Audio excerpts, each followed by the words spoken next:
Hola, soy Joan de Montesando, bienvenidos a un nuevo vídeo de nuestro canal de YouTube. Hoy vamos a ver cuáles son las mejores plantas para tener en casa en invierno y cómo cuidarlas.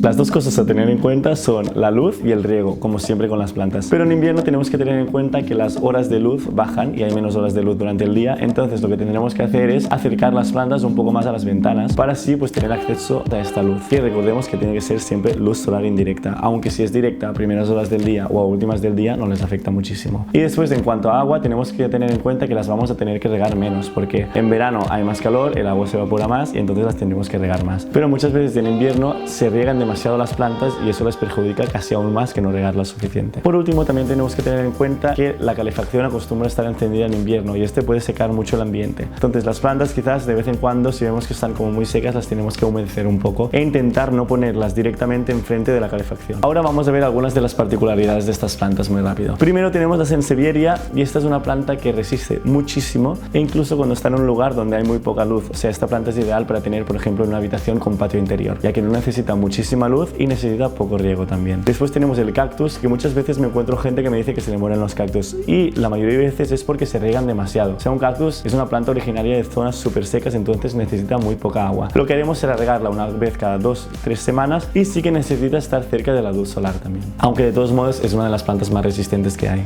Después hablaremos de la Zamioculca, que es esta planta que tenemos aquí. Próximamente haremos un vídeo donde vamos a hablar de ella en más profundidad. Esta planta la llaman la planta del soltero porque necesita muy poco cuidado. Entonces, una vez cada 3-4 semanas se riega y está perfecta. Y también aguanta muy bien con poca luz. Es eso, si tenéis una habitación con acceso a un patio interior con muy poca luz, la Zamioculca va perfecta. Después el Ficus ginseng. La Ficus ginseng es una de las plantas que vendemos más durante todo el año y aguanta súper bien todo el año, pero se tiene que tener en cuenta sobre todo no ponerla delante de la calefacción ni delante del aire acondicionado y que tenga luz solar indirecta. Y el riego es más o menos el mismo, una vez por semana. Lo mismo con la Pachira. La Pachira es muy parecida al Ficus en este sentido. Sí que tenemos que tener en cuenta que durante el invierno se va a reservar y no crecerá muchísimo. Seguramente se queda un poco igual y cuando llegue la primavera sí que empezará a crecer un poco más. Después tenemos la esparraguera, que es una planta que sí que necesita un poco más de humedad, pero que es muy resistente también. Y por último la chamadorea, que se parecería en este sentido muchísimo a la aspa. Son plantas que aguantan súper bien el invierno, pero que también aguantan muy bien todo el año. Y por último tenemos los jardines en un bol, que se riegan una vez al año y lo importante es que mantengan el nivel de humedad interior y que les toque un poco más la luz. Están cerca de la ventana e irlo rotando un poco para que la luz